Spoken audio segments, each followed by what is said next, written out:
Isang mapagpalang araw po sa ating lahat. No, and I'm officially welcoming you all to our discussion of material selection, the basics. No, from the word basics, ito po yung aalamin po natin sa lesson na to, yung tamang proseso ng selection based on different criteria, functions, material indices, and we are going to rank it and choose the best materials for the product na ating pong gagawin. Okay? So, ang goal po natin dito ay matutunan po natin how we properly select and plot materials based po kay Ash by chart.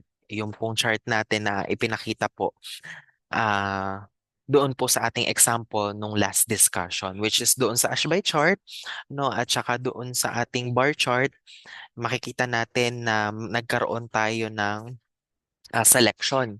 And then kay Ash by chart, meron din tayong quadrant 1, 2, 3, and 4, which is actually big help dito po sa ating material selection, the basics. Okay? So let's proceed with the goal of selection. Ano po ba yung goal? Bakit tayo pumipili or sa tamang pagpili ng ating materyales? Number one po is we need to identify the desired attribute profile. No?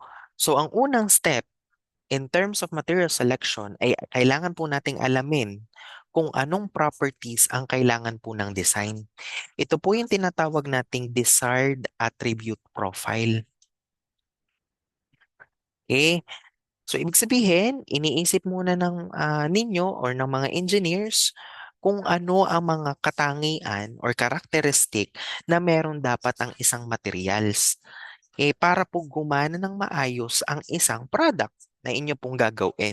Halimbawa, kailangan ba na yung ating mga materyales ay matibay, magaan, or materyales na hindi madaling kalawangin, or let's say kayang tiisin or kayang mag-withstand sa mataas na temperature. Kapag malinaw na po sa atin kung anong properties ang kailangan po natin, mas magiging madali na po ang paghahanap or pagpili ng tamang materyales. Tatandaan ha, we need to identify the desired attribute profile. Second, after identifying the desired attribute profile, we need to compare with the real engineering materials. No, pagkatapos natin malaman, no, we need to identify. Sunod ay i-compare po ngayon yung mga available engineering materials. Kasi alam naman natin na napakarami ang classes of materials just like metals, plastics, ceramics, composites. Yun yung madami siya. Madami siyang classes. At sa bawat materyales ay may kanya-kanya po silang characteristics and properties. So sa step ng comparing into real world or real engineering materials, no, we are talking about requirements or materials na malapit sa ating design requirements. Sa madalit salita, no, naghahanap tayo ng isang materyales na best match or may best match sa ating kailangan na product. Naintindihan po? That's why, after identifying, we need to compare the real engineering materials. Okay? Third one, we need to determine the materials based on its function. Okay, tatandaan nyo ha, after comparing the real engineering materials, we need to select and determine the function of the materials. Okay, kasi isa sa mahalagang factor sa pagpili ng materyales ay ang function or yung gamit ng ating product. Ibig sabihin, no, kung ano ang trabaho ng isang product, ito yung magdidictate kung anong materials ang ating gagamitin. Halimbawa, kung gagawa tayo ng isang electrical wire, ano ang kailangan natin? Ano ang kailangan ng isang materyales or ng materials? Ito ay kayang mag-conduct or magaling mag-conduct ng kuryente tulad ng, let's say, copper. Okay? For example, bridge. Gagawa tayo ng tulay. Kailangan ang mga materials natin na gagamitin sa paggawa ng tulay ay kaya magwithstand sa mabibigat or sobrang tibay tulad ng steel.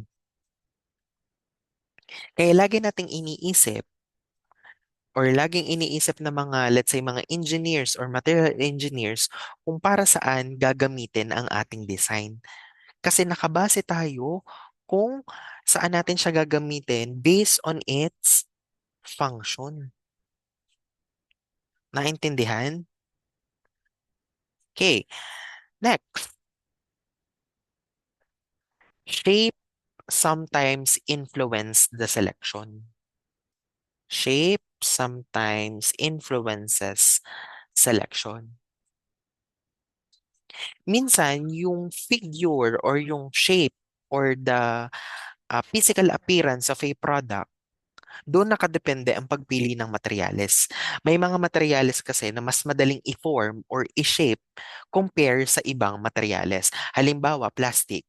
Ang plastic ay madali nating i-form, no, into, let's say, containers, bottles, or different shapes that we want. Samantala, ang metals or yung families of metals, may mga bagay or may mga materyales na metals na hindi kayang i-shape ng mabilis. Let's say for example, ang metals, no, mas bagay sila in terms of frames, beams, and structural parts. Kaya kailangan nating isipin, no, as a materials engineers, no, kung anong materyales ang kayang gawin, I mean, kung anong material ang kayang gawing ganitong klaseng shape. Gets mo ba? Yung parang anong materyales ang kayang mag-form ng ganitong shape based sa ating design. Nagigets? So, hindi lamang tayo nakadepende sa function ng ating product. Nakadepende din tayo, no, sometimes, sa appearance at sa shape. Okay?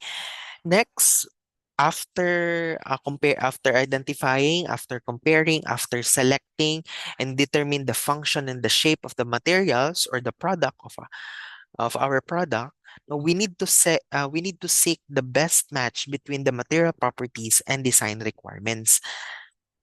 Kasi ang goal natin in terms of material selection ay hanapin ang materyales or materials na pinakabagay sa ating design. Okay? Ibig sabihin, kino-compare natin ang mga properties, kino-compare natin ang mga materyales base sa kanilang properties at sa requirements ng ating design. Yung ating design requirements, hindi naman kasi palaging perfect ang isang materials, right? Kaya, ang hinahanap natin ay yung pinakamalapit or ang best match sa ating product. Kung ano yung best match sa ating product or sa ating materials. Okay? Kapag tama kasi ang napili nating materyales, ano yung magiging output? Mas syempre, ang ating product magiging matibay, mas safe, mas efficient. Yung produkto po na ating gagawin. That's why hindi lang dapat tayo mag-identify, hindi lang dapat tayo magko-compare, hindi lang dapat tayo mag-determine ng kanyang function at shape. We need to properly select the best match for the materials. No, syempre based pa rin sa profile required by the design. Naintindihan po? So kung titingnan niyo po ang ating figure number 5.1, ito pong diagram na ito. Okay? Meron po siyang apat na sides of the design. Okay? So para siyang hexagon ang atake ng bawat shape. Okay? So number one, unahin natin si function. Ibig sabihin, ano yung gagawin? Kumbaga siya yung boss. No, dito naka-base yung tinatawag nating constraints. No, ano yung mga bawal or kailangang limitations ng isang product pa. And si function, kasama na din po diyan yung tinatawag nating objectives for selection. Ano yung gusto nating i-minimize? Ano yung gusto nating i-maximize? I-maximize ba natin ang stiffness? Titibidin ba natin ang cost nito? So, depende. No, that's why mahalaga po na malaman natin na merong function. No, ano yung ating gagawin? After uh, we get the constraints, no, the objective of the material selection, isusunod po natin ang material. Ano ang gagamitin natin to create the product? So dito natin titingnan ang material families, classes, and members. Based on the properties of the different families of materials, alin sa kanila ang gagamitin natin? Okay? Yan, material attributes, documentation, kasama na po yun. And then after, no, we need also to consider the shape, kung anong itsura ng ating product. Minsan kasi, ang shape ng ating design, siya yung nag-declare or nagdi-dictate kung anong materyales ang pwede. Ano yung materyales na mahirap i-bend, mahirap i-shape, i-fold, manipis, no? So hindi lamang po function, hindi lang materyales, we also need to consider the shape. And then after we consider the three, the function, the material, the shape, now the lastly will be the process. Paano natin gagawin or paano natin ipoproseso yung mga materyales bago tayo makagawa or bago tayo mag-come up with the output. Dito papasok yung manufacturing. Pwede ba natin siyang i-mold?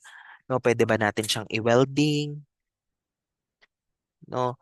Ang materyales na pipiliin po natin ay dapat kayang dumaan sa iba't ibang proseso na kailangan. Naintindihan ka po?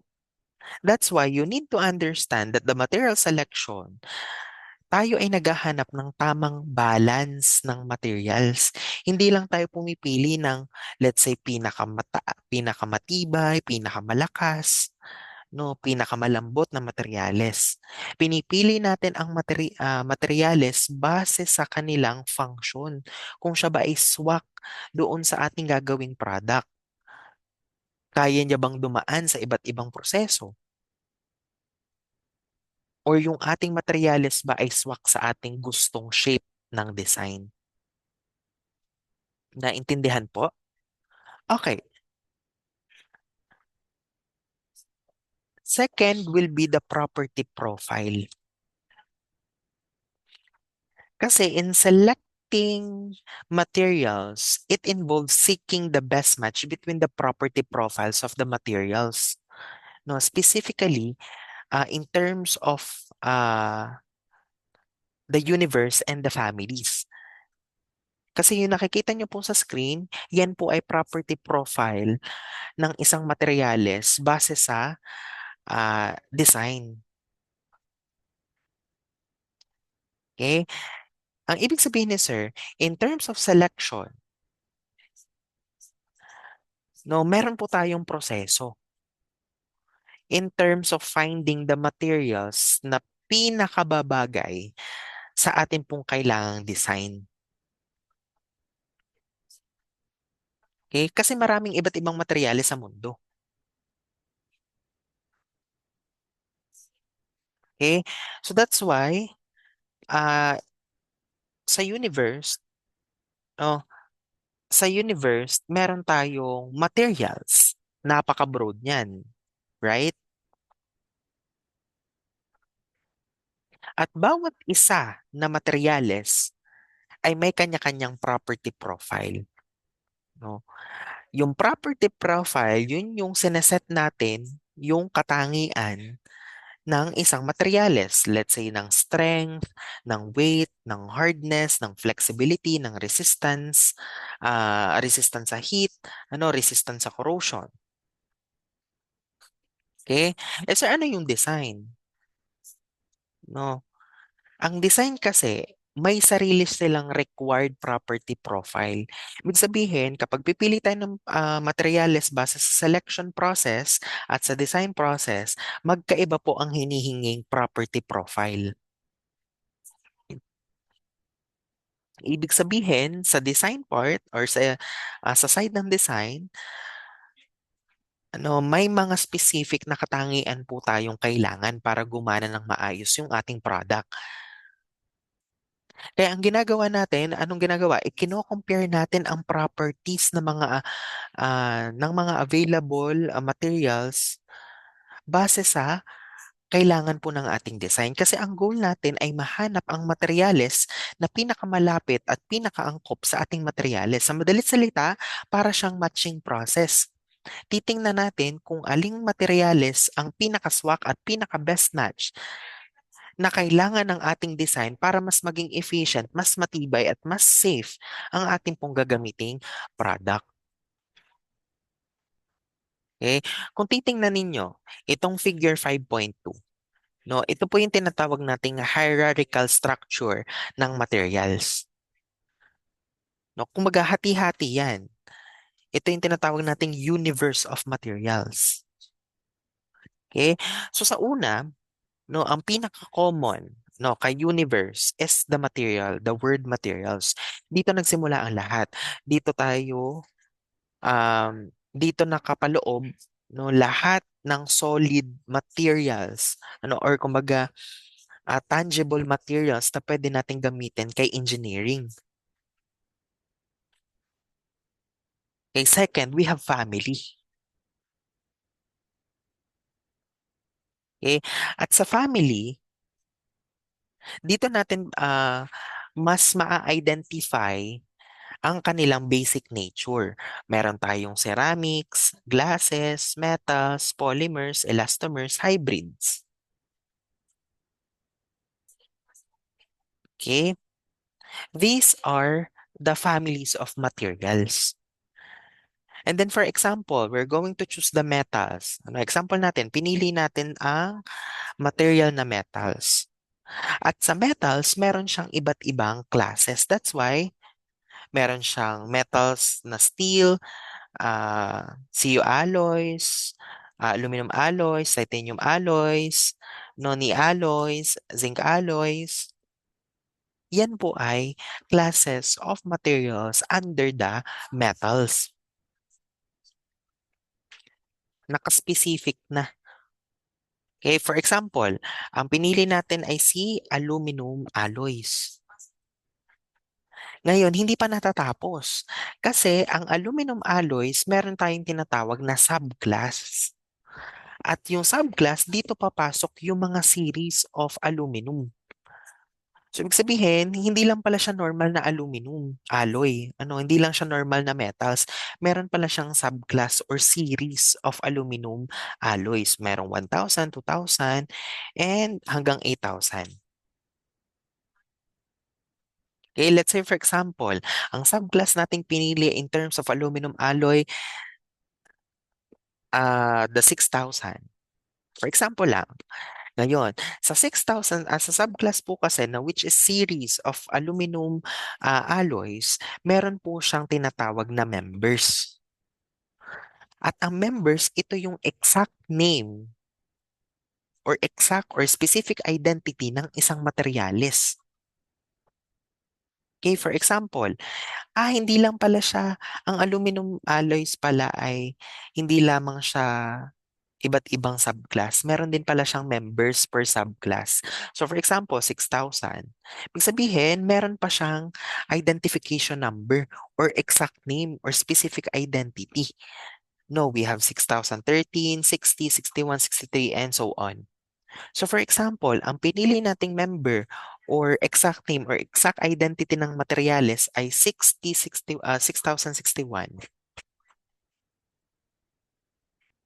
Okay? Diyan na papasok yung tinatawag nating attributes. We need to identify no the aluminum alloys member 6061 based on the properties. No, based on the density, the mechanical properties, the thermal properties, electrical properties, optical properties, corrosion properties, and also the documentation. No, yung specification, no, and then the generalization. Ibig sabihin, ano, si aluminum alloys na subclass 6000, member 6061, no, meron po siyang attributes. No, at yung attributes na yan, yan yung ibinibigay natin kay pagbibili na tayo. No, kapag bibilhin na natin yung materials natin kay supplier. For example, kayo ang supplier ko. Sabihin ko, okay, kailangan ko po ng aluminum alloys. Okay, ang subclass niya po ay 6,000 under, hindi, ang member niya is 6,061, ano, under the subclass na 6,000. Ibig sabihin, ang ibibigay nyo kay supplier ay the attributes of the materials. Kasama po ito. Kasi you need to identify its density, mechanical properties, and so on. Yan yung tinatawag nating material record. Kasi sa loob ng attributes na yan, makikita natin no, yung iba't ibang properties na meron po ang materials na yan, specifically that materials. Naunawaan po? Eh sir, bakit ganito ang format? Bakit hindi ah, computerized? Bakit kailangan naka-hierarchy? No, para lang ma-visualize nyo.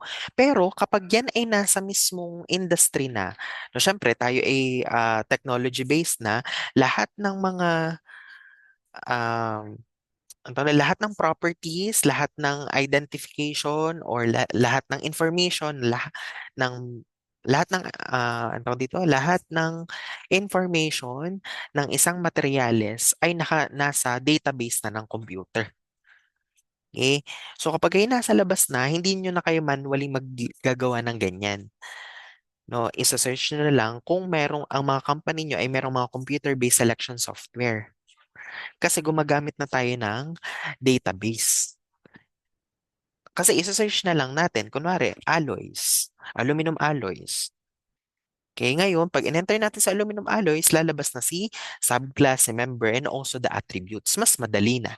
No, kaya ko po ipinakita sa inyo ito para mas ma-visualize nyo na hindi lang pala classes ang meron in terms of property profile, mas mahaba pa pala. Okay, naunawaan po ba? Okay, very good. Next.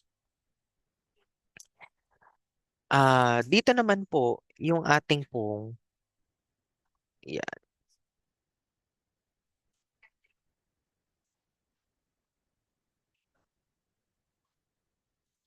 okay.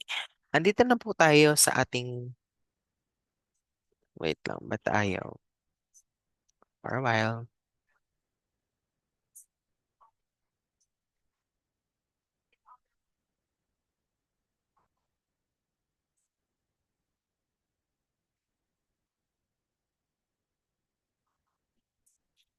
Okay, so let's proceed with the four steps of selection.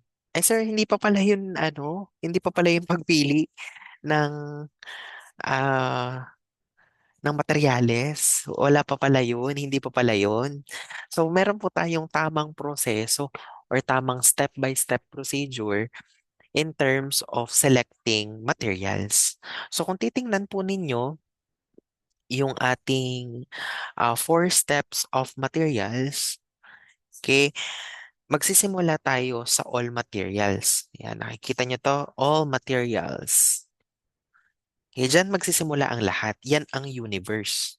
Diba? Kita nyo dun sa hierarchy, no, meron tayong all materials.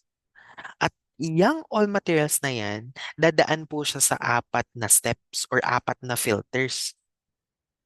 At ang number one po diyan is translation.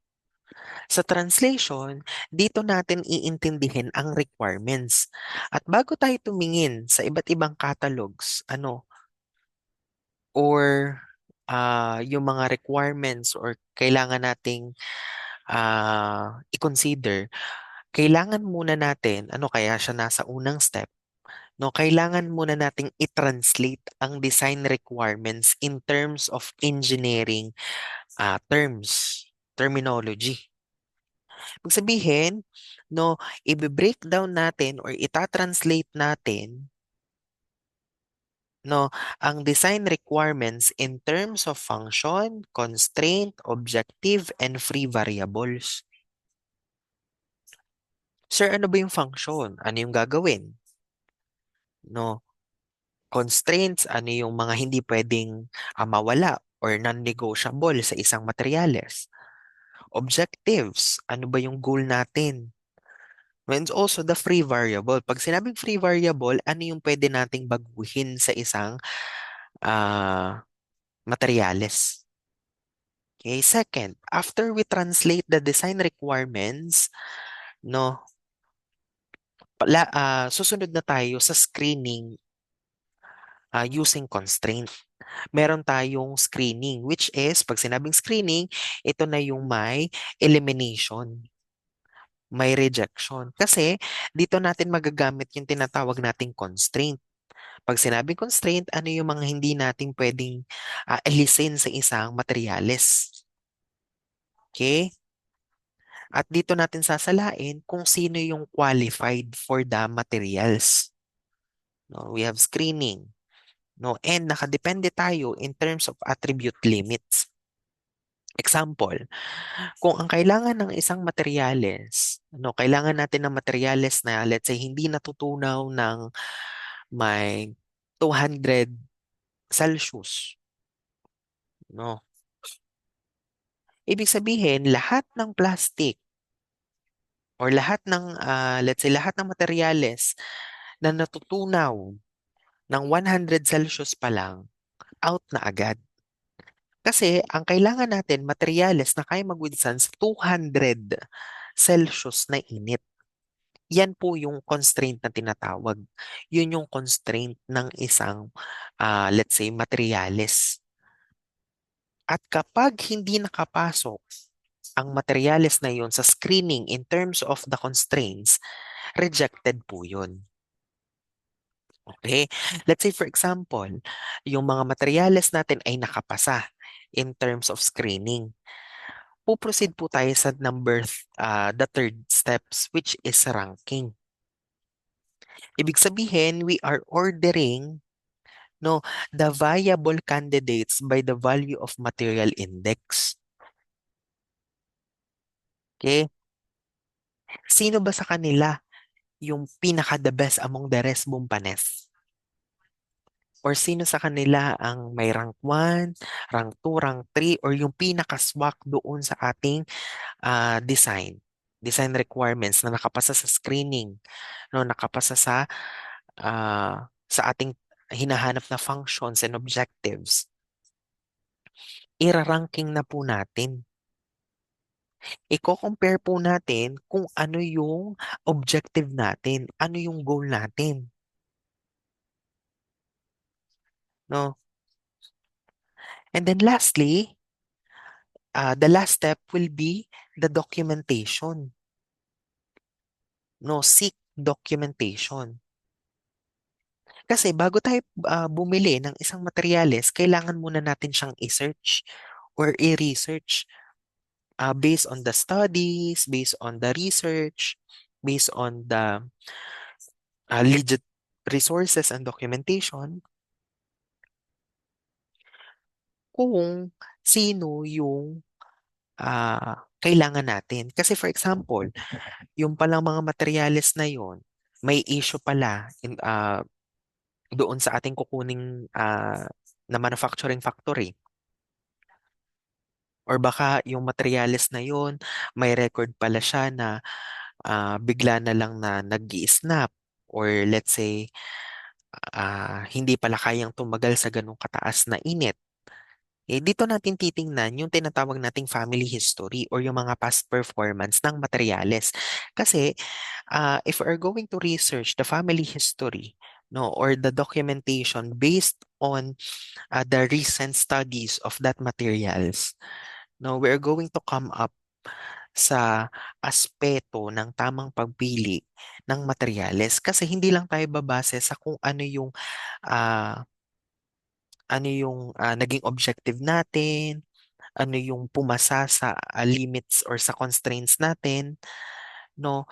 Hindi din tayo depende kung sino yung pinaka the best or pinaka best match for the materials. Dedepende din tayo sa documentation. Kumbaga, kailangan um, tawag dito, merong legit sources na legit yun, yung materials.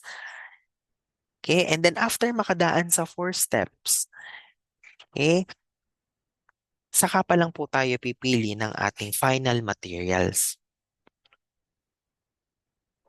Kumbaga na-narrow down na tayo sa hundreds of materials into one piece na pinaka-best materials in terms sa ating design. Naintindihan po ang pinagkaiba or ang pangangailangan ng pagpili ng isang materyales, no, based po sa ganitong iba't ibang steps. We have translation, screening, ranking, and documentation. Okay, next, we're going to discuss the translation. Kasi unahin natin meron tayong 4 steps.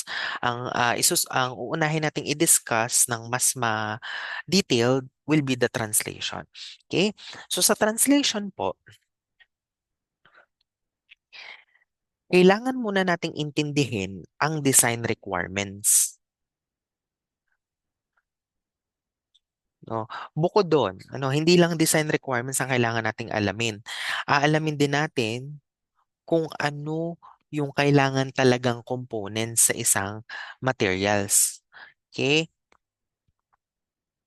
So tatandaan po ninyo na kahit anong engineering components ang ang meron sa market, may isa or higit pa siyang function.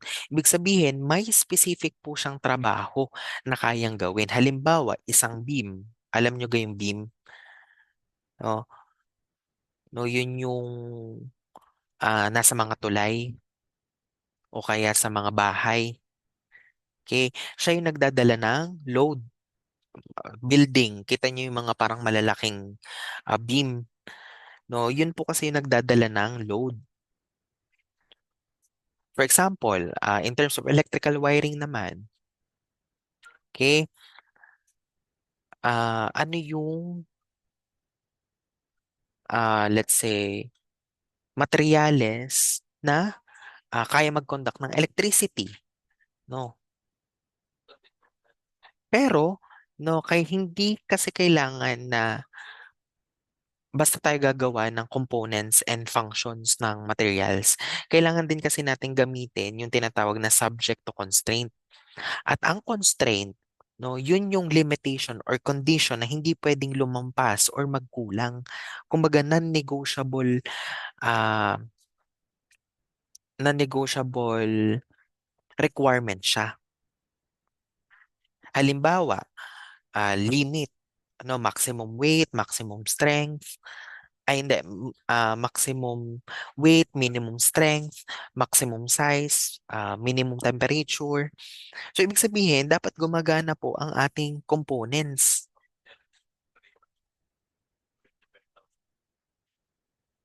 Dapat gumagana po ang ating ah, components. So, bukod sa function at constraint, may objective rin po tayo as designer. Ang objective natin ay ano ang mga gusto nating i-improve at ma-achieve sa isang design. Halimbawa, maaring gusto ninyo na mas magaan yung product. Siyempre, pag mas magaan, possible na mas mababa rin ang cost. Pero, mas mataas ang efficiency. Sa madalit salita, ang translation step, no, ay inaayos at kina-clarify ng mga materials engineer. Okay? Yan. Okay, so that's why ito yung table, kita niyo yung table, no? Dito tatanungin natin yung function, constraint, objective, and free variables. Yan yung sinasabi ko kanina, no? At ang mahalagang bagay na kailangan nyo maunawaan, ano ang function ng components, ano ang mga constraints, ano yung mga dapat sundin, no? Ano yung mga objective ng ating designs. Kasi kapag malinaw, lahat ng ito, malinaw ang function sa inyo, malinaw ang constraint, malinaw ang objective, malinaw ang free variable, no, mas madali na po natin masusunod ang lahat ng steps sa pagpili ng tamang materyales. Okay? So tingnan natin ang ah yan. Tingnan natin ang table na ito. Ulitin natin ha. The function, anong hinahanap niya? What does the components do? So tingnan natin itong figure 10. Figure 5.3. Okay? For example, tayo ay ah bibili ng isang family car. Family car. Okay? So, ang una natin kailangan i-consider is the function. Sabihin, kailangan ko ng sasakyan, mga mid-size family sedan, no, brand yun ng sasakyan, types of, ang sedan nga po ay kotse, sabi nga, kotse yung sedan. No? At ang function niya ay magdala ng a person inside the car, family. Siyempre, ang family, consist of 5 members. Sabihin, ang function natin ay isang sasakyan na kaya magdala ng isang family. Yun yung function. Second will be the constraint. At ang constraint, ano yung mga hard requirements? Ano yung mga non-negotiable sa kotse na ating bibilihin? Ibig sabihin, sa kotse, hindi po pwedeng mawalan niya ng 4 na pintuan, 4 doors. Hindi pwede, no? At hindi din po pwede na ah, walang gas. No? Bawal yun. Kasi yun yung constraint. Yun yung non-negotiable. Na kailangan, ang isang sasakyan na pipiliin natin, no, dapat merong 4 na pintuan at merong gas. Take note ha, meron kasi tayong tinatawag na 2 types of constraint. Meron tayong hard constraint at soft constraint. Pag sinabi kasi nating ah, hard constraint, ito yung uh, let's say strength, no? Yung tibay ng sasakyan. Okay, yung mga materyales na ginamit. Pag sinabi namang soft constraint, ito yung negotiable. Ibig sabihin, yung cost, syempre iba-iba naman ang klase ng sasakyan, iba-iba din sila ng materyales na ginamit at saka yung cost. Pag yung hard constraint, ito yung mga non-negotiable. At ang soft constraint, ito yung negotiable. Okay, tatandaan nyo ha. Okay. After natin ma-identify the function of sasakyan, which is kailangan magdala siya ng family. Okay? Ang constraint, kailangan meron siyang non-negotiable, meron siyang 4 na pinto at saka may gas. Okay? And then, third one will be the objective. Ano ba yung goal natin? Ano ba yung goal natin na kailangan natin maximize at i-minimize? Okay? So that's why dito na papasok yung sino ba yung number one option. For example, ang objective natin kay sasakyan, dito pa din tayo sa example, ang objective natin sa sasakyan, kailangan natin ng lowest cost of ownership. Ibig sabihin, sa lahat ng kotse, no, for example ay 4 na brand ng cars. Ibig sabihin, sa 4 na kotseng yan, no, pipili tayo ng ah, merong kotse na four doors, no? At meron siyang 150 horsepower. Kasi ang objective natin, kailangan natin pumili ng sasakyan na may apat na pinto, ay apat na pinto, merong gas na diesel at merong 150 horsepower. At bukod doon, no, hindi lang tayo pipili sa apat ang doors, no, meron siyang 150 horsepowers. We need to consider the cost. Kasi pipiliin natin sa apat na iba't ibang klase ng cars. Bukod sa sila ay nakapasa sa ating mga constraints, kailangan nating i-consider ang budget. Kasi may mga sasakyan na merong ganitong klasing constraints, na meet yung constraint. Pero hindi naman, kumbaga, hindi swak naman yung ating tinatawag na cost. Naintindihan po? Okay. So after nun, na-meet na natin si function, na-meet na natin si constraint, na-meet na natin si objective. No, pwede natin din i-consider yung free variables. Ano yung mga pwede nating baguhin or magbago? Ito yung mga bagay na hindi fix. No, hindi fix ang value. Basta maabot natin yung objective, maabot natin yung constraint, pwede na yun. Kasi hindi tayo fixated sa isang specific na brand or kulay. Basta pasok sa budget at sa horsepower. Kaya sabi ko sa inyo, hindi lahat ng sasakyan ay pare-parehas. No? Though meron silang pagkakatulad, base, kunwari, four doors and may horsepower na ganun kataas. Pero magkakaiba-iba sila based sa budget. Okay? So, if you're going to analyze itong figure 5.3, no, in terms pa rin doon sa ating example ng sasakyan. Okay, kung titingnan po ninyo, meron tayong tinatawag na desired feature. Yung desired feature, yan yung listahan na gusto ninyo sa isang kotse.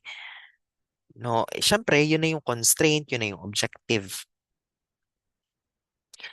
At sa sunod, syempre na discuss na natin yung desired features. Meron kasi tayong tinatawag na the data or car data.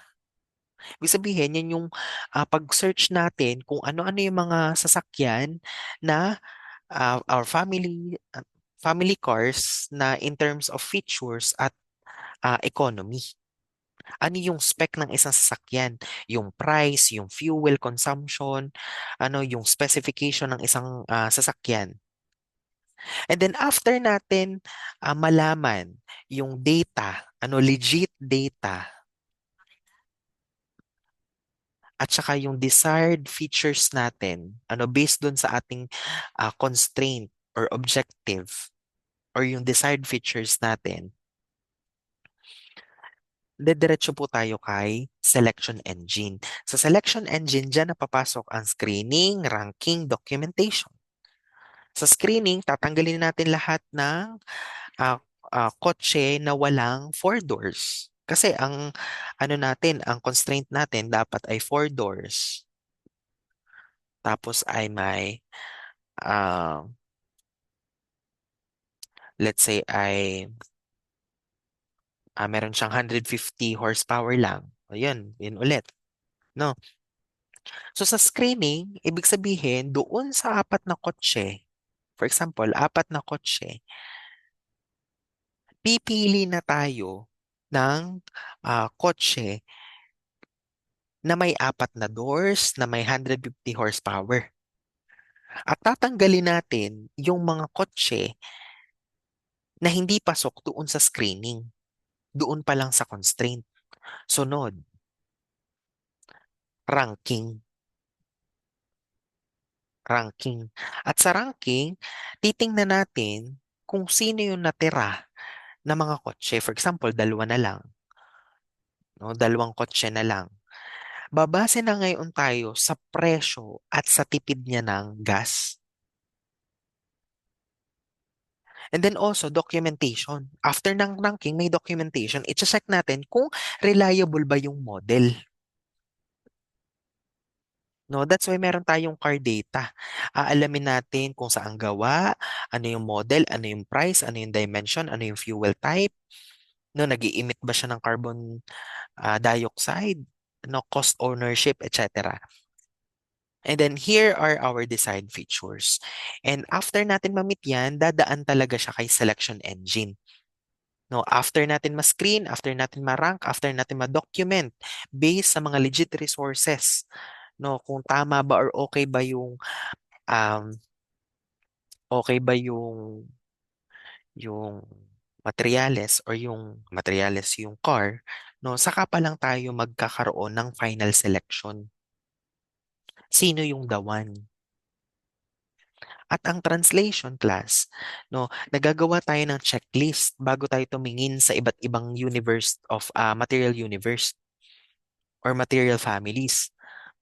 Dapat alam natin kung ano yung constraints, ano yung must-haves, ano yung objective natin para malinaw po yung translation at madali po nating ma-screen at ma-rank ang materyales. Okay?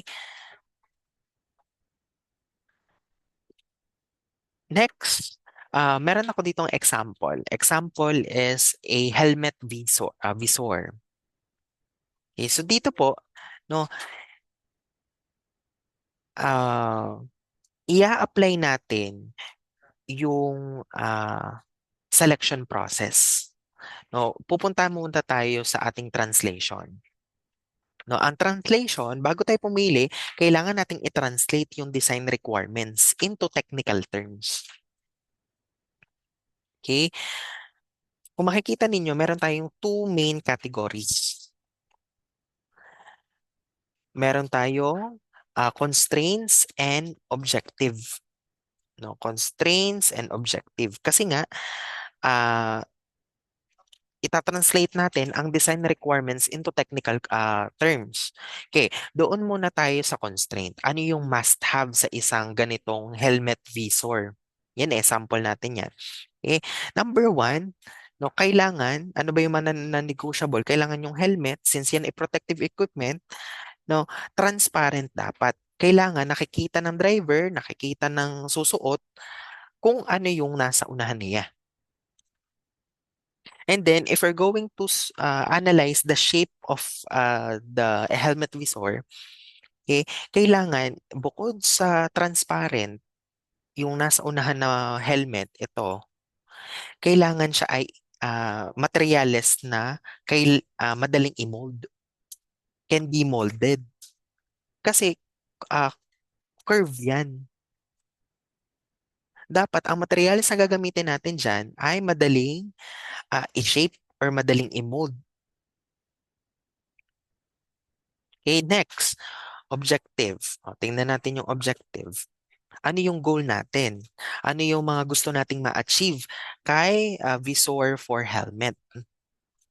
Siyempre, we need to maximize the safety.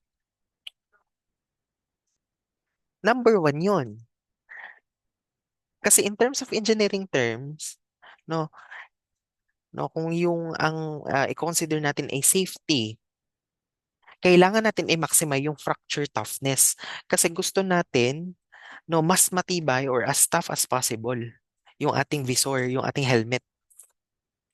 Ibig sabihin, hindi siya basta-basta magbabasag kapag may malakas na impact. Okay, yun yung objective natin. Second, after natin makita yung, or kumbaga ma-breakdown yung constraint at yung ma-identify yung objective, pipili na po tayo ng ating, pupunta na tayo sa selection engine. Sa selection engine, makikita natin dyan, meron dyan ulit na screening, ranking, and documentation. Sa screening, dito natin tinatanggal yung lahat ng mga materyales na hindi transparent at mga hindi kayang i-mold. Kasi nga, ang constraint natin, kailangan transparent yung materials at madaling i-mold. Okay? So, lahat ng materyales na hindi pumasok Doon kay constraint, tanggal na agad. Second, ranking. Sa mga natitirang choices, kasi nasala na natin kay screening eh.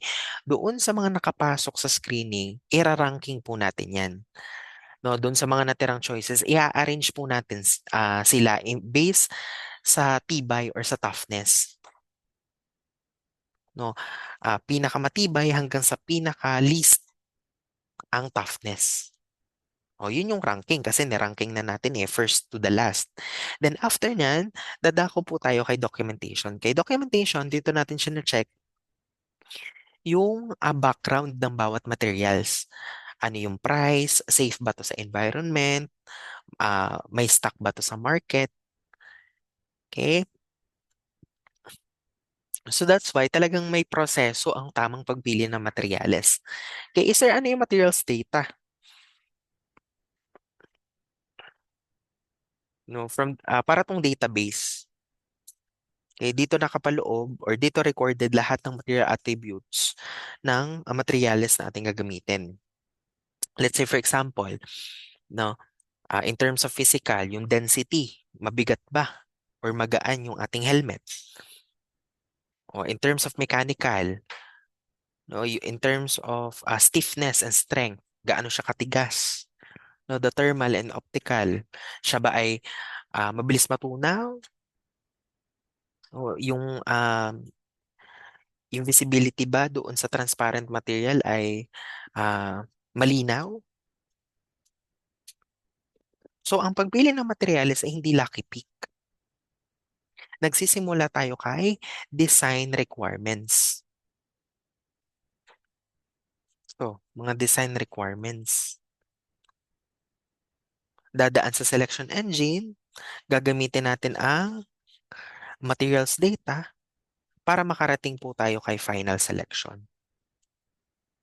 Tatandaan nyo ha, ang constraint ay ginagamit sa screening at ang objective ay ginagamit sa ranking.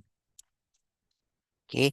Since nasabi ko na or na-discuss ko na, no, based on the screening and ranking, mas i-emphasize pa rin po natin. Okay?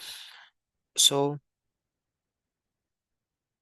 imagine, doon pa rin tayo sa example kanina, gagawa tayo ng isang helmet, ah, yung helmet kanina, visor. Hindi pwede pong siya ay hula-hula lang. Hindi po pwedeng basta-basta tayo pipili ng materyales. Kailangan nating dumaan sa yung tinatawag nating process or itong screening and ranking. Sino yung matibay na materyales, sino yung safe na pwedeng gamitin based doon sa ating visor na gagawin. Unahin natin si screening. As I said, si screening elimination yon. Ito yung phase na tinatanggal natin yung materyales na hindi pasado sa ating basic requirements or yung constraint. Okay? So, kung titingnan po ninyo dito sa graph, okay, i-screening po natin for helmet visor ang main constraint natin kailangan transparent at kneelable. So since doon sa hundreds or uh, thousands of materials, okay, at since tayo ay dadaan sa screening, papatak na lang siya sa anim na materyales. Anim na lang. Kasi na-screening na natin na lumabas na itong mga materyales na ito, sila yung transparent at madaling i-mold. Okay? So, since tayo ay nakapag-screen na, dadako na po tayo kay ranking. As I said, sa ranking, no, irarank natin kung sino yung pinaka number one. At sa anim na candidates na ito, sa anim na napili sa screening, pipili po tayo ng top one. Sir, paano po tayo pipili ng best of the best? no? Kailangan natin i-consider yung criteria. For example, titingnan natin yung fracture toughness ng ating gagamitin. Ito naman to, fracture toughness ng polycarbonate, no, hanggang kay borosilicate glass. Na ito po 'yon, yung fracture toughness, yan yung value niya. Kaya yan yung data. Kung titingnan ninyo, no, si polycarbonate meron siyang 3.4. Siya yung pinaka matibay. While si soda lime glass, siya yung may 0.6 lang, ay tulad ni borosilicate, mas madali siyang mabasag, mas fragile siya. Kung iraranking natin siya, syempre, gusto natin na safe yung materials na gagamitin natin sa helmet. Ang top choice natin will be polycarbonate. Pwede din si CA, pwede din si PMMA. Ang polycarbonate, cellulose acetate, and the PMMA. Sila yung mga materyales, sila yung top choices dahil sila yung pinakamatataas ang value. So, ibig sabihin, itong tatlong ito ay ligwak na. Though hindi naman siya ligwak, pero since meron tayong ranking, no, doon tayo sa pinaka-top 1. Okay? And if we're going to visualize, tingnan nyo itong graph na ito.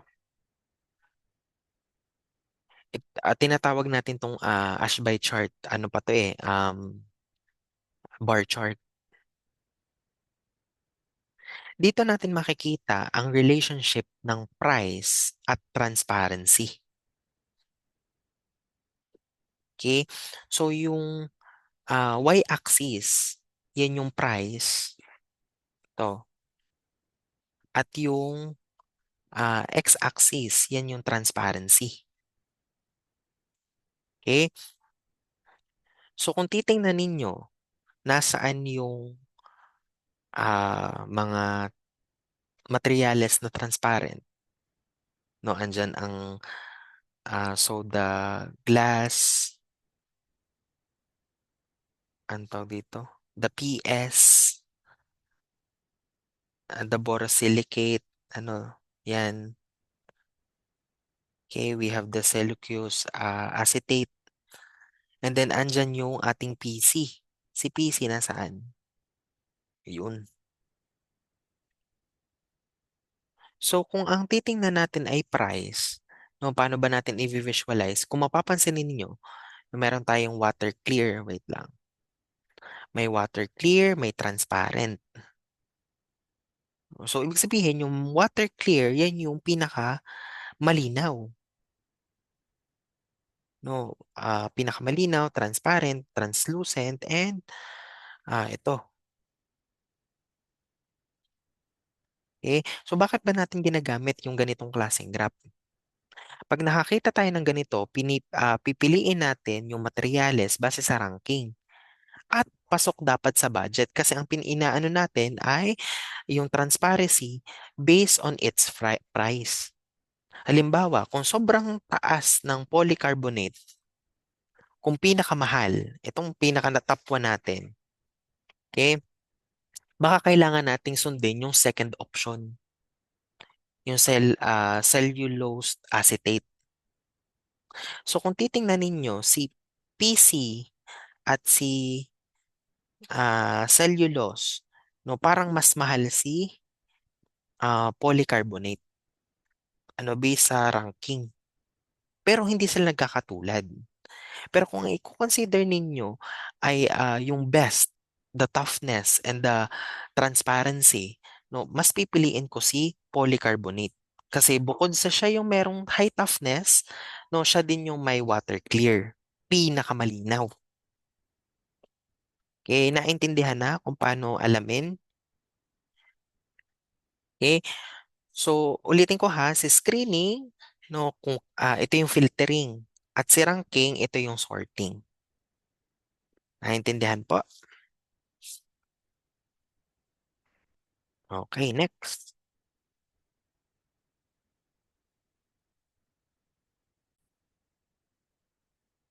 Okay, so dadako naman po tayo sa screening. Himay-himayin natin kasi parang naka-generalize lang. Okay, so sir, paano ba tayo magpa-plot in terms of screening? Okay, kung alam niyo na yung basic theory ng screening, no, kung titingnan niyo po itong na Ashby chart, okay, or yung attribute limits ng isang Ashby chart, parang nagsaset tayo ng filter. 'Di ba kapag kayo ay naghahanap ng isang item, let's say sa Shopee, sa Lazada, or o kung kayo ay naghahanap ng Facebook, let's say ganun, ganyan, or possible sa dating app. 'Di ba sa dating app meron tayong sineset na filters. Okay, ganun din po dito. Okay? At dito sa screening, no, para lang tayo nag-filter out. Okay? Sir, ano yung parang tinatawag na search region? Kasi dito sa screening ang hinahanap natin ay attribute limit plot as horizontal or vertical lines on material selection in chart. Kung nakikita nyo po itong line na ito, yan. Kasi po yan po yung attribute limits in terms of screening. So we are talking about the search region. Okay? Sa gitna kasi ng graph, may makikita kayong puting box. No? At sa puting box na yon, no, may nakalagay po diyan na save zone. Sir, wala naman diyan eh. 'Di ba ito? Ito ang search region. Yan ang search region. Okay? Diyan po papasok yung mga pasado sa ating screening. At yung mga nasa labas, mga nasa labas na gray na ito, kasi dapat orange yun yung naturo ko sa inyo, no? Yan po yung mga hindi pasa or mga eliminated. Ibig sabihin, based on the attribute limits, ito po yung search region, yung white na yan. Ngayon, pag nalaman na natin yung search region, magsaset na po tayo ng constraints. Okay? Ano yung constraints? Titingnan po natin, no, kung kung makikita ninyo, dito muna tayo sa example constraint. Ito yung constraint natin. Kailangan ang stiffness, no, or yung the stiffness, no, ay dapat mas mataas sa 10 GPA. Higher. Higher. Okay? Iisa yun sa constraint. Sunod, no? Ang isa sa constraint ay meron dapat siyang hindi ganun kabigat ang materyales. Kumbaga, less than 3,000. Ibig sabihin, lower po ang density. Density. Mas mababa. Kaya kung nakita an example ko dati na may quadrant tayo, quadrant 1, quadrant 2, quadrant 3, quadrant 4. No, si quadrant 2 ang merong high stiffness at low density. Kaya kung mapapansin ninyo, yung search region ay pumatak kay quadrant 2. Nagigets po? Tatandaan nyo ha, ang kailangan natin or ang sinet po natin, ang sinet po natin na constraint ay higher than 10 GPA ang stiffness at lower 3,000 ang density. Okay? Sir, sino yung mga survivor? Sino yung, since nag-screening tayo, sino sa kanila yung pasok sa ating ranking? So, ibig sabihin, itong mga ito at itong mga ito ay bagsak. Sino yung mga survivor? Ang survivor ay polymers, composites, ano pa? Metals. Meron ding ceramics.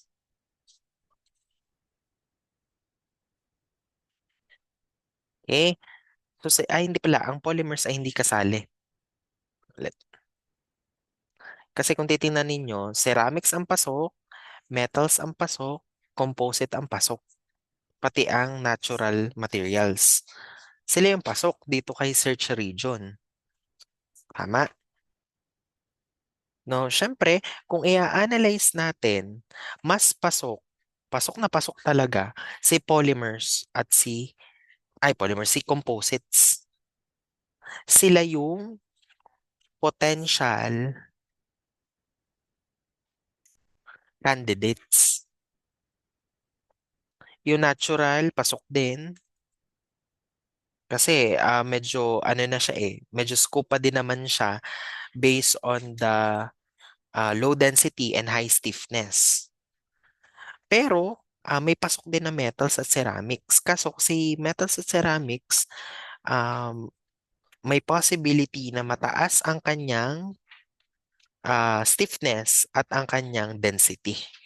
So ang best search region will be the quadrant 2, which is ang sakop ay si composite or yung mga merong low density pero may high stiffness. Okay? Next, ito yung sinasabi kong boundary ha. Yan yung boundary lines. At yung mga naka-gray shades, hindi na sila pasok. Ito lang yung search region natin. Okay? So next, sir, paano ba kami magra-ranking? Kasi nga, ang tapos marunong na po kami sa screening. Kasi nga, vertical at horizontal line lang din naman yan at nakadepende lang kami sa example constraint which is higher ang stiffness at lower ang density.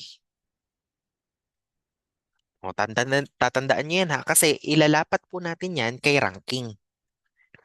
At sa ranking kasi, nakapokus tayo sa pag-aayos or pag-order ng materyales na nakapasa sa screening. Okay? Tandaan po ninyo na ang screening, siya ang nagtatanggal ng materyales na hindi pasok sa constraint.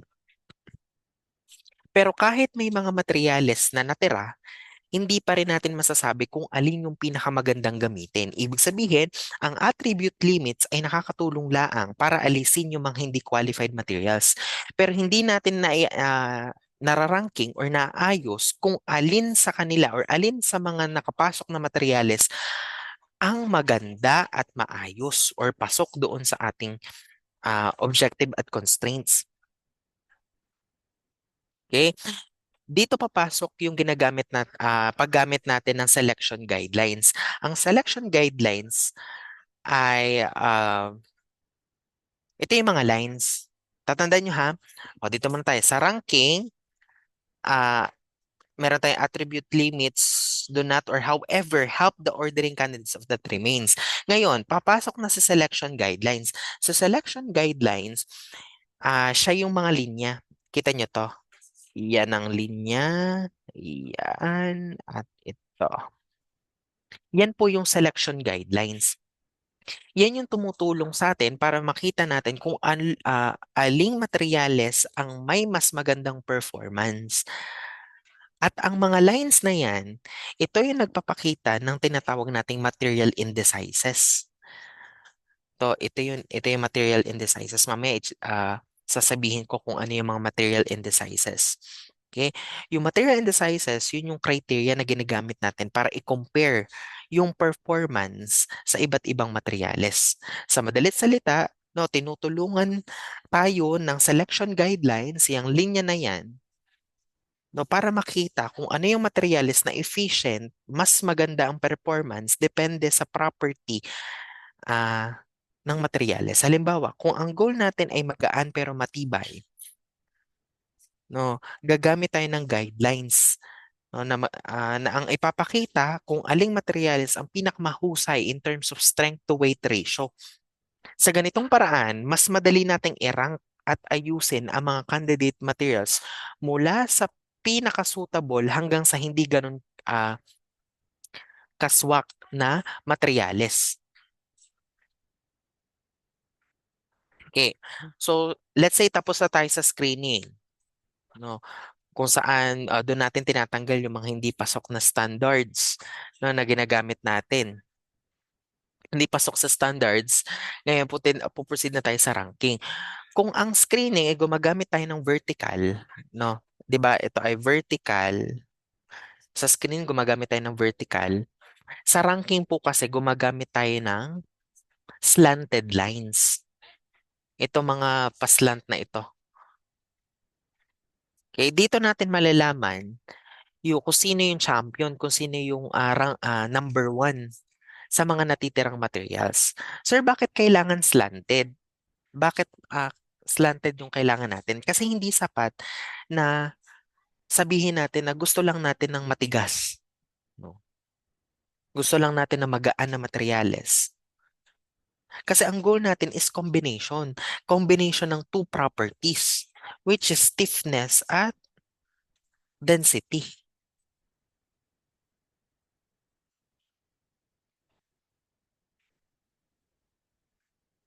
So halimbawa, no, tingnan natin tong sample.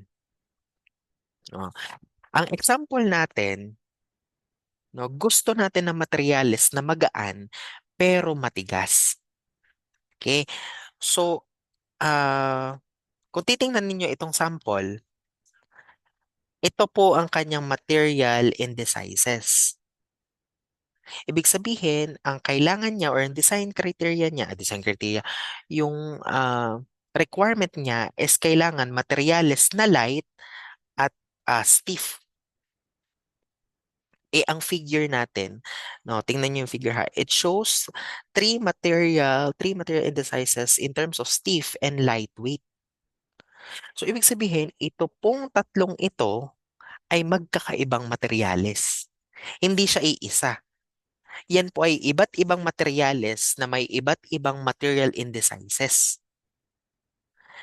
Itong mga linyang ito, bukod siya na kinoconsider natin na selection guidelines, yan yung kinoconsider nating grading scale. Sir, paano ba natin babasahin ang graph na yan? Meron tayong tinatawag na rule of thumb. Sa engineering chart, kapag inusog mo ang linya papunta sa top left or itaas dito sa top left, ito ang top left top left. Pag inusog mo ang mga lines, mas nagiging better or mas nagiging superior ang materyales. Bakit? Kasi ang top left, siya yung may mataas na stiffness pero mababa ang density. Para hindi malito, meron tayo 'di bang quadrant? Quadrant 1, tayo lang. Hatiin natin. Meron tayong quadrant 1, quadrant 2, quadrant 3, quadrant 4. At sa quadrant 2, dyan pumatak ang may high stiffness pero may low density. So ngayon, may rule tayo. Kasi ang example natin, ang hinahanap natin is light and stiff. Okay, and then doon sa tatlong material indices, ang hahanapin natin ay yung stiff at lightweight. Ibig sabihin, ang rule natin kung sino yung line na mas mataas, na malapit sa tinatawag nating top left, kasi ito yung top left sila yung better materials. Sila yung superior. Sir, bakit kasi nasa top left? Kasi yung part na ito sa quadrant 2, siya yung may mataas na stiffness pero mas mababa ang density. Okay? Sige, isa pang sample. Kung titingnan ninyo, no, yung orange box, no, dito kayo didepende kung ano yung hinahanap. Ibig sabihin, no, all the materials that lie on the line perform equally well. So yung mga line, di ba ito ang line na to? Ibig sabihin, lahat ng materyales na nadi dito, sila yung pasok doon sa light and stiff. Sir, paano kapag dito pumasok? Di ibig sabihin, itong mga materyales na nasa baba ng linya ay rejected. At lahat ng mga nasa above ng linya sa material indices, sila yung pasado. Nagigets ba? Tatandaan nyo ha, all the materials that lie on the line perform equally well. So kung yung materyales ay nasagasaan dito sa materyales, ibig sabihin part pa din yan. Tatandaan nyo ha, tatandaan ninyo, ang above the line, ito ang line, di ba? Ang above the line, sila ang winners. At ang mga below the lines, sila ang rejected. Sila ang worst. Hindi sila efficient. Nagigets ba? So, kung i-apply natin yung material indices na ito, no, can perform the light and stiff panel. At in terms of selection guidelines, itong selection guidelines, ibig sabihin, itong mga materyales na ito, ang pasok kay light at stiff na requirement natin. At yung mga materyales na below sa ating line will be rejected. Naintindihan ka po? Okay? Diyan na tayo nakapag-ranking. Kasi dito sa screening, nalaman lang natin yung search region. Pero dito kasi kay ranking, mas inalam natin kung sino yung specifically pasok doon sa ating selection guidelines. Base doon sa example na light and stiff.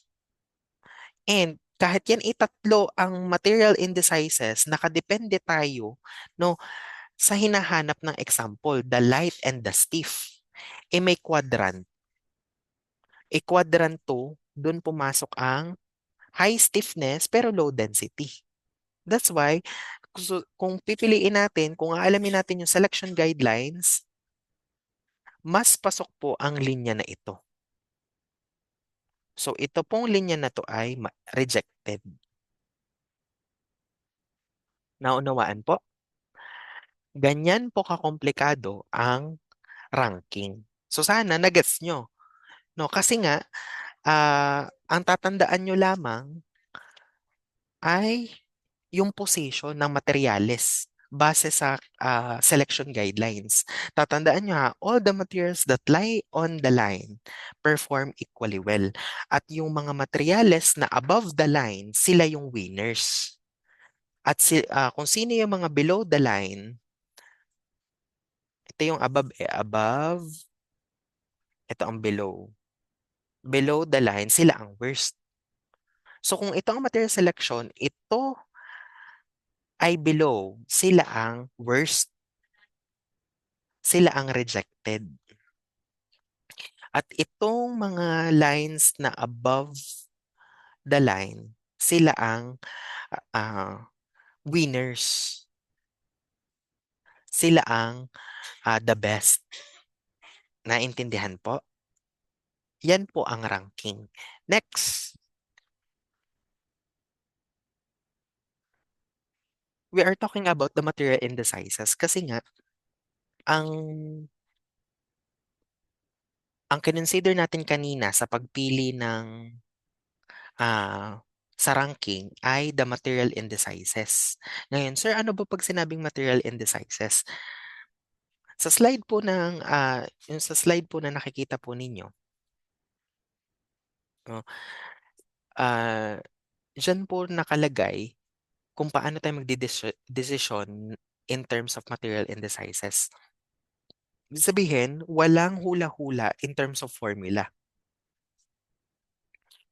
At bawat formula meron siyang scoring system. Ito ay example ng material indices. Okay?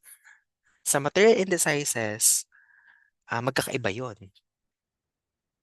At itong table 5.5, ito po ay examples lamang. No? Ito yung basehan ninyo. Ito yung menu.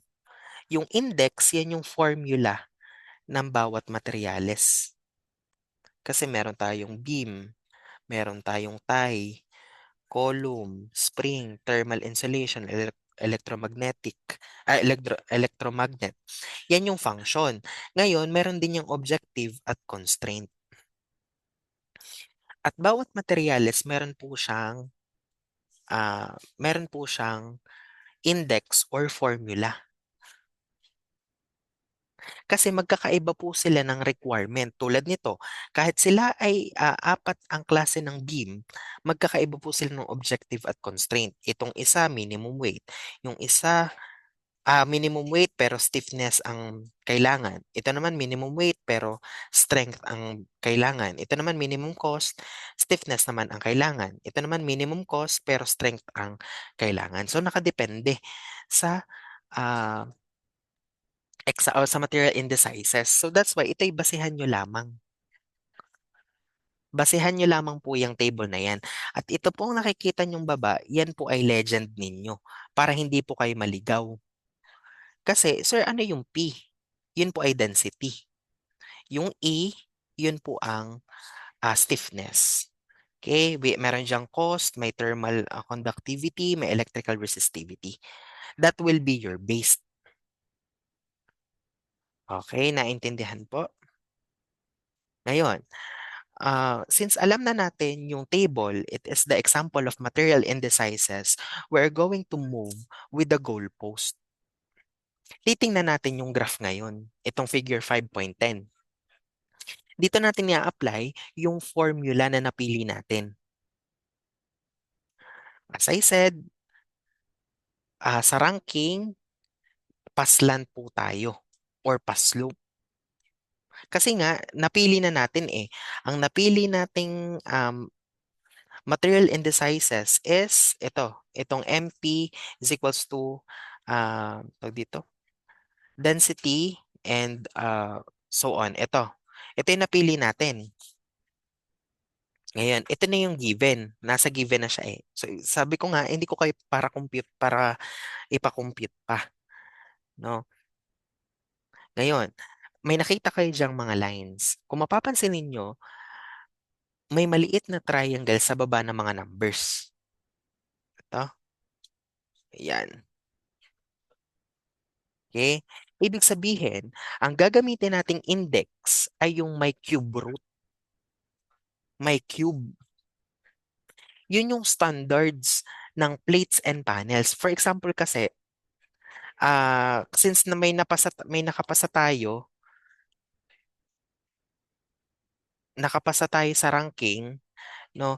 Ito kasi ay itong material indices na ito is for plates and panels.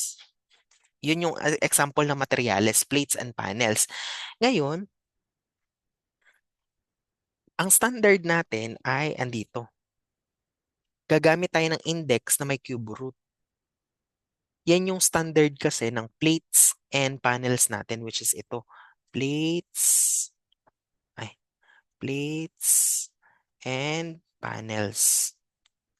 Kasi yan yung pumasok sa ating material ranking. So next, aalamin na ngayon natin ang value. So kapag kinumpute po natin ang formula na ito, itong formula na ito, ang magiging sagot po diyan, it's either 0.2, 0.5, 1, 2, and 5. At as I said, since ang ating kailangan ay light and stiff, babase pa rin po tayo sa quadrant. Quadrant 1, 2, 3, and 4. Okay? Ibig sabihin, doon pa rin tayo kay top left. Dedepende kasi ang nakapasa ay plates and panels base sa light and stiff. So ngayon, kung makikita nyo dito, meron tayong increasing values of index. So, kung ang computation na ito ay ang maging result ay mga ito, kasi kapag kinumpute nyo pag kinumpute nyo yan, yung formula na yan, possible ang mga sagot ay 0.2, 0.5, 1, 2, and 5. At ang mapapansin ninyo, yan po ay increasing ang value ng index. Okay? Sir, bakit top left? Kasi nga, itong part ang merong yung ating hinahanap, yung ating example, mataas ang stiffness pero mababa ang density. Sir, paano natin to gagamitin in terms of ranking? Hmm. Isipin nyo na lang na itong mga dash line na ito, no, yan yung cut-off grade. Ibig sabihin, magpa-plot po tayo ng lahat ng materyales ah, magpa-plot tayo ng lahat ng materyales. No, kung makikita ninyo, lahat ng mga lines na yan ay tumama sa mga materyales. Ibig sabihin, tayo ay nagpa-plot.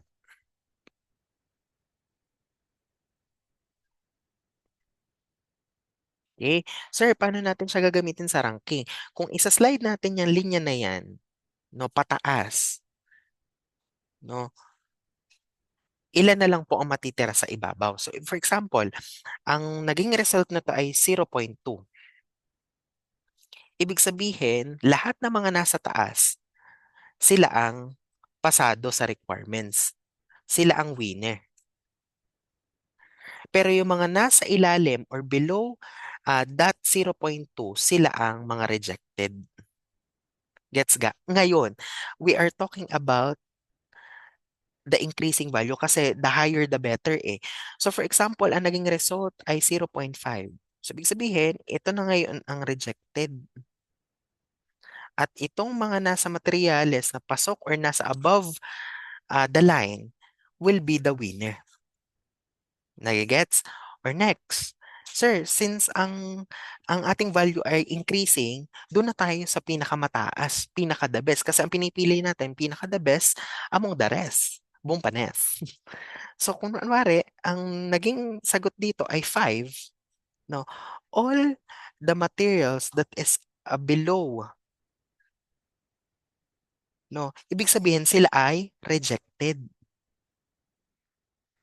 At lahat ng mga materyales na pumasok or pasok doon sa material indices based on the increasing value or naging result, sila ang winner. Nagigets po ba? Kasi kung makikita ninyo yung chart na ito, no, na ang composite at mga ceramics ay siya yung pinakamataas. Teka, composite at saka ceramics, sila yung mga nasa taas. Okay? Sila yung pinakamatataas ang value. Sila yung mga nasa dulo ng arrow. Right? Kasi sila yung may increasing, I mean, sila yung nasa dulo ng arrow na increasing value ang index. Kasi sila yung mga nanalo sa ranking, sa criteria. Hindi porket matigas ang isang materyales ay siya na yung best. Kailangan nating gamitin ang tamang index at tamang function ng isang design. No, it's either yan ay beam, plate, cost.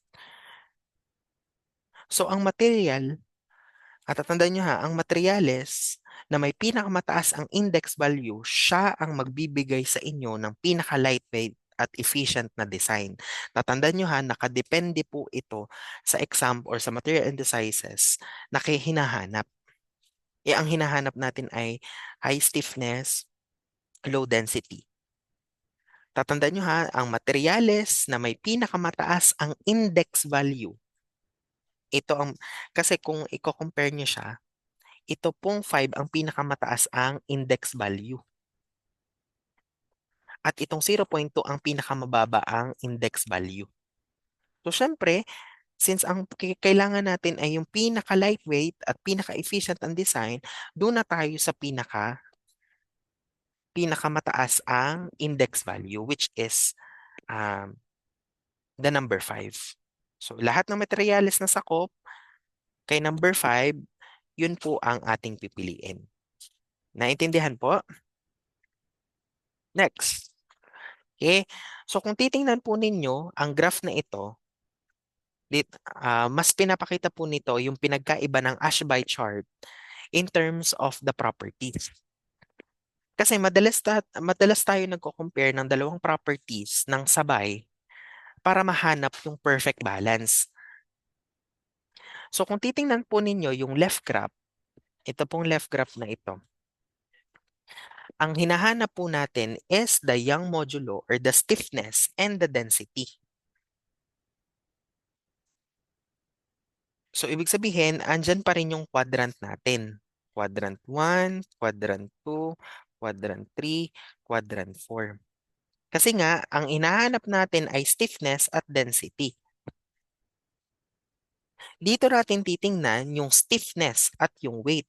Ano ba yung hinahanap natin? Gusto natin ng materyales na hindi madali, ah, ano nga yung ano natin?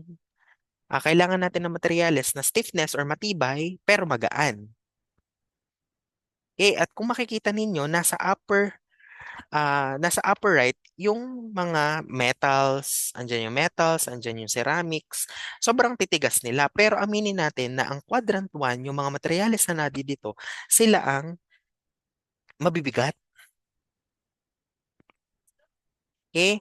Pero if we're going to analyze the quadrant 1 and quadrant 2, makikita po natin yung nasa gitna yung ating composites, yung carbon fiber reinforced by polymers. Kasi sila yung mas hinahanap natin eh. Sila yung may stiffness pero may low density. May high stiffness pero may low density. Kaya kung makikita ninyo yung mga upper left nasa yung Ashby chart natin na nasa upper left side, sila yung matitigas pero sobrang gagaan. Okay? Kung ang mga dash line dyan, may nakikita yung dash line, yung mga dash line dyan, yan yung mga ranking lines. No, yan po yung mga ranking lines sa pinag-aaralan po natin kanina. Ginagamit natin po yung mga ranking lines na yan, yung mga guidelines natin para mahanap po yung pinaka-efficient na materials para po sa structures na gagawin po natin. Saan ba usually ginagamit yung mga matitigas pero magagaan? Yan yung mga, in example ko dati, yung airplane wing. No, kasi sila yung kailangan na matitibay pero magagaan. Ano pa? Bike frames. Yung mga bike frames, 'di ba magagaan 'yun pero matitibay. Kasi nga ang hinahanap natin ay the stiffness and the density. Okay? Sir, doon po sa right side, ano po ba 'yan? Ang i-compare po natin dito, the fracture toughness and the stiffness. Sir, bakit po importante na minsan ang isang materyales ay sobrang tigas pero kapag tinamaan naman po ng isang bagay ay mabilis mag-crack, mabilis mabasag or very brittle.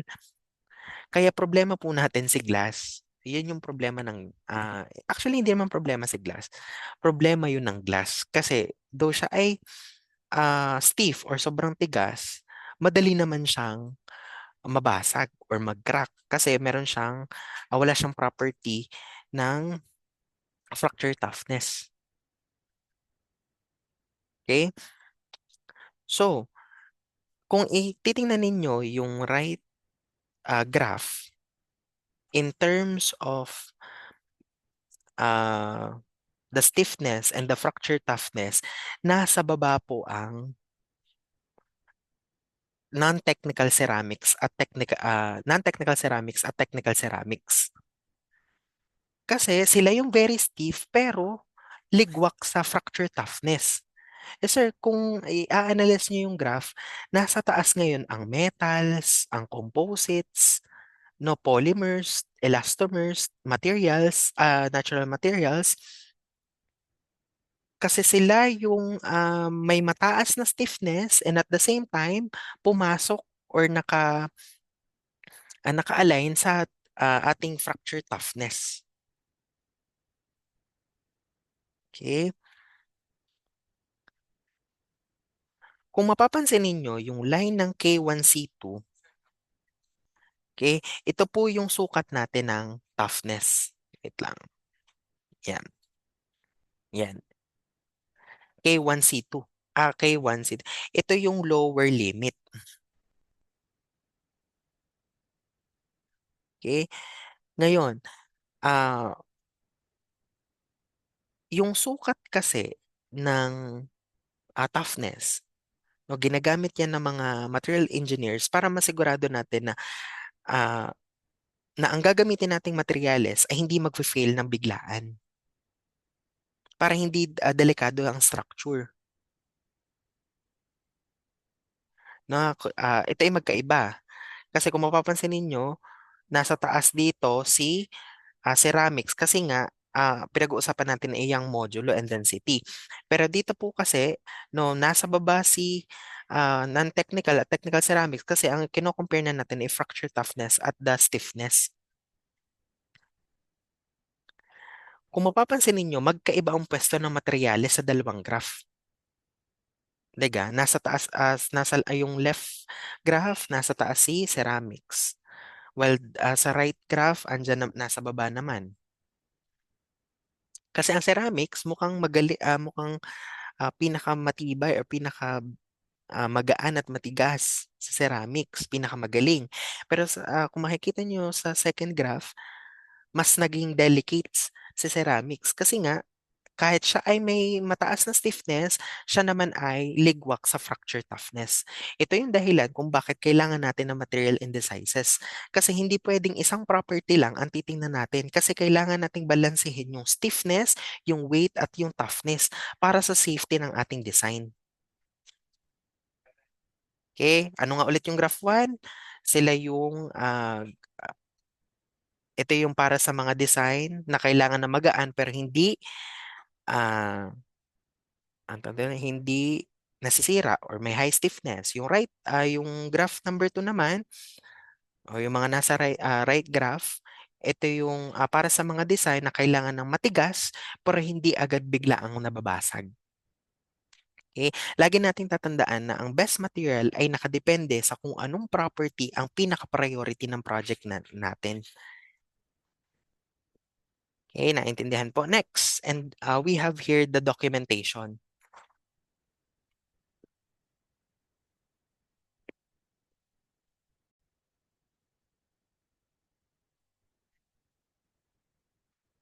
Okay, next is the documentation. So, ito na yung pinakahuli ng proseso before tayo mag-final choice, bago tayo pumili. Okay?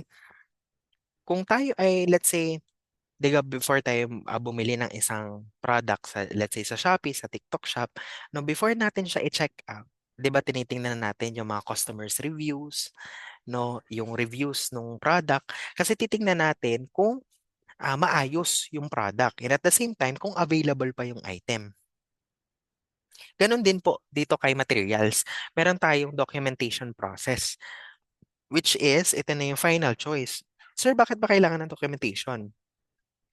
Sa mga previous steps natin, yung screening, yung ranking, no, puro siya math, puro siya graphs, no? Yun yung ginagamit natin to plot and to identify the best materials. Pero si documentation, nakafocus siya sa real-world history and application. No, kaya kung makikita ninyo dito, no, documentation helps narrow the short list of the final choice. Ibig sabihin, dito natin sisiguraduhin na yung materyales na napili natin sa ranking ay kumbaga ay applicable at reliable pagdating kay real-world application. Okay? So kung babalikan natin yung helmet visor, yung shortlist, no, tatlo yung naging best candidates. Yung polycarbonate, yung CA at yung PMMA. Okay?